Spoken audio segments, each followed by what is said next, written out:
Hey guys, this is EchoNinja, the ninja that's kicking it with you. And happy holidays. I just wanted to say that. And to all the people out there who celebrated Christmas and all those other fun, festive holiday uh, events. But we want to get down to nitty gritty. And when I say nitty gritty, I mean Star Wars nitty gritty. And a lot of things have happened lately. You know, we had the Rise of Skywalker just came out. I'll talk about that a little bit, and also the Mandalorian just finished, and boy, did it have a big cliffhanger towards that ending. You know, I'm gonna go a little off of my usual thing since I didn't do, the typical episode to episode. I'm just gonna do a whole review on season 1 of Mandalorian, and then talk a tiny bit about, give my opinion about the new movie that just came out. Like my turtleneck, really cool, even though it was like 50 degrees outside. Anyway, so the Mandalorian, the whole season the whole season as itself, I was pretty much glued to it after episode 1. Like the show had me the entire time, and Jon Favreau and Dave Filoni, they did a phenomenal job with this, along with the other 7 or 6 directors that worked on this. Even though it's 8 episodes, I think both Dave Filoni and Jon Favreau, they did an episode. So yeah, so it's about 8 episodes in one season. So I mean, it might be short, but for me, it seems like it's just enough. I just wish the episodes were a tad bit longer. They're about 35 to 40 minutes long. So yeah, kind of like a Saturday morning cartoon type thing. But still works. It gets its point across. It's very short, sweet, and to the point, most of these episodes. There are no fillers, and I am so happy that there are no fillers with this season. This season seemed like a nice, what do they call it? A nice introduction to something fresh in the Star Wars universe. And the thing about that is that you guys and myself, as Star Wars fans, we are always trying to look for new stuff, but we can never accept when people actually want to go outside the box. And I say that now, and that will come full circle later on. I love the aesthetic of the whole, space western thing. It's really cool. It's much different from the operatic, epic extravaganza of, the Star Wars movies. Pedro Pascal did a pretty good job as Din Djarin. And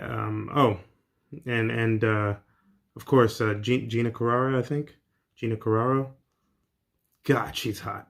Oh, see, I'm so glad that women like her were able to have their acting ability, focused a little bit more, which is good. And Carl Weathers, the man, You son of a bitch. as usual, kicking it old school with his old ass, And there were also in lots of episodes there were different cameos of different actors from other movies and stuff like that, and directors too of the shows. I mean, the one now I can talk all day long about how friggin' awesome Mandalorian is, but I'm just gonna get to the point with just my gripes about Mandalorian. Now, they might be saving a lot more stuff for season 2, which I'm giving them the benefit of doubt with that, because How can you introduce a character like Ming-Na Wen's character and then kill her off in the episode, about halfway through the episode, and then not explain what that was? Now, it's a little nitpicky, because I really had to nitpick with this show. Like, because I mean, of course, it's not perfect. Could have done more stuff, yeah. But with introducing more lore on the Mandalorians, including, the fact of foundlings, introducing the whole thing about the ancient Mandalorian war that they had years ago with the Jedi. I can talk all day long about different aspects of this show, and I don't mind doing it. Do it! Just do it! If you guys want me to do more Star Wars videos, and you want to just ask me questions on different stuff about canon Star Wars stuff, you let me know in the comments down below, or you let us know on our Facebook, on our Twitter, or our Instagram, which are going to be in the description down below. So, with that said, though, I just want to get down to the last episode, because again, I love Nick Nolte, who was who I forgot his name. Oh man, but it was kind of sad that he died. Like but he at least he lasted until the last episode. The whole thing, the one of my favorite episodes had to been the prisoner episode. I think that was episode 6, which had Bill Burr in it, which was hilarious. I like watched it so many times, and they just did the tropes about the stormtroopers. They did this. They did the whole.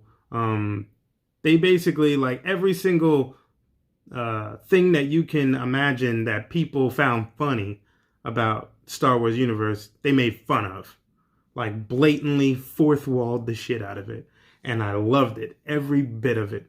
And of course, I love the tropes of the whole Batman trope, which he was like basically stalking all of them. But I want to get down to this last episode. Whew. This last episode, like, we finally got to see what he looks like underneath the helmet, even though we know what the actor looks like. But we finally got to see. He finally got his insignia, which is the Mudhorn, and him and Baby Yoda are a clan of 2 now. So we probably might be seeing him with his helmet off a little bit more around Baby Yoda. And also the armorer, Emily Swallows, that's the actress, was awesome. I fell in love when she dominated the hell out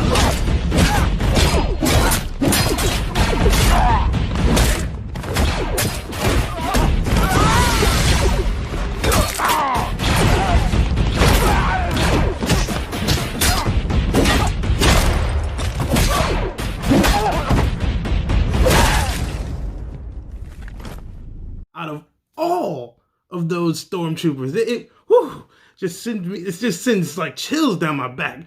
Just how fucking sexy that was. All right, I need to calm down. But that, like, she ripped the shit out of that one face. Just the face right off the mask, just right off the guy's face. It was. Oh my god. You guys do understand, because seeing stuff like that and like hearing it, it's one thing, but you see it, it's a badass move. And I knew she was. I was like, all right, she's gonna go out like a G, but she didn't even go out like a G. She fucking took over the whole situation and dropped it like it was nothing, and just went along with her day. Like, what's next? But but let's talk about Moff Gideon and this Darksaber. Yeah, that's right. Moff Gideon and this Darksaber. Now everybody's going crazy. Of course, as you guys already know, from the beginning of this show, the second you see the thumbnail, it's gonna have spoilers on it. So you guys already been warned about that. I didn't even have to say nothing. So don't get pissed at me if you're watching this and you didn't see it. If you haven't seen Rebels, you might need to see Rebels.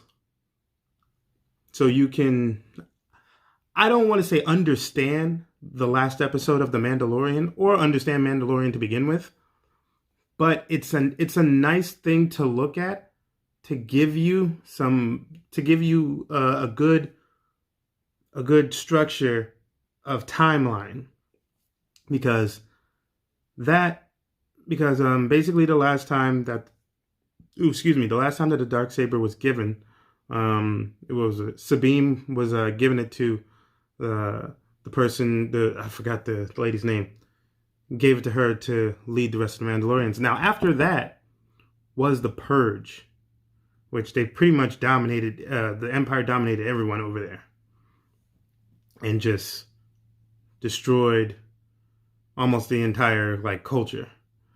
And it got into the Empire's hands and became a collection. But it's in Moff Gideon's hands now. So we got a lot more. We got a huge thing coming up in season 2, and they're halfway through season 2 right now, and I cannot wait. It's actually, what was it? Jon Favreau said it's coming out fall of 2020, probably in October or November. Same time that it came out, sort of this past year. The Mandalorian is a nice breath of fresh air when it comes to Star Wars. It's not the same cut and dry type stuff you're always used to. Just like Solo. I don't care what anybody else says. I actually like Solo. Solo was that Star Wars-esque version of, it was like a heist movie, mixed. It was basically like a heist movie, which was really awesome. And yes, go Corellia, which is New Jersey. But now the Star Wars movie, Rise of Skywalker. I'm just gonna say a few words about this. I like the movie. There's a lot of aspects that I liked about it. The one thing that I just wish this movie had was structure. All three of the movies didn't have cohesive structure. They didn't really have a roadmap for this sequel trilogy, and certain parts seem out of place. Things were movies were retconning each other at times, and the only certain characters, like Kylo Ren in a way, was being focused. It's basically the main characters were being focused on the most for its changes. And to me, I don't think it's completely the thing that you need to focus on the most. Yes, the characters are the big deal, but the world surrounding the characters is also a big deal. And when you screw that up in a way, it kind of messes with things. Rise of Skywalker felt like 2 movies in one for me. Almost like it felt like J.J. Abrams was in a way spitting at the face of Rian Johnson. Maybe not spitting at the face, but it seemed like he didn't really, in a way, care for The Last Jedi and wanted to make his own rendition of what Episode 8 would have been. Another thing is they gave Rose the shaft, man. After defending Rose's character in The Last Jedi, she gets 80 seconds in total worth of screen time in this 2.5 hour movie? Go fuck yourself. That's crazy. But I do love the ending with how she took the respect. She respected the bloodline by taking the name and changing it for the better. You know, try to make it anew. And there was a lot of callbacks to all the other different movies, music wise and all the other stuff. But I pretty much give The Mandalorian grade wise. I give it a 4.5 out of 5. And Rise of Skywalker, I give like I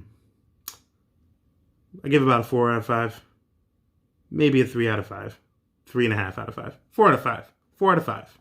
That's what I give Rise of Skywalker. Now, I know the Star Wars pandemic is going to go on for a while. I might have a few videos that are going to come out just to give you guys more information on, basically more information on deeper into the Mandalorian lore, deeper into more of the Rise of Skywalker, something like that. But if you guys have ideas for more Star Wars stuff or anything else, please comment down below. If you enjoyed this video, hit that like. And if you're new, hit the subscription button and hit that bell to make sure you get all of our updated content on time when we do put them up. I am your boy EchoNinja, the ninja that's kicking it with you. And happy holidays. Happy New Year. See you guys in 2020. Peace.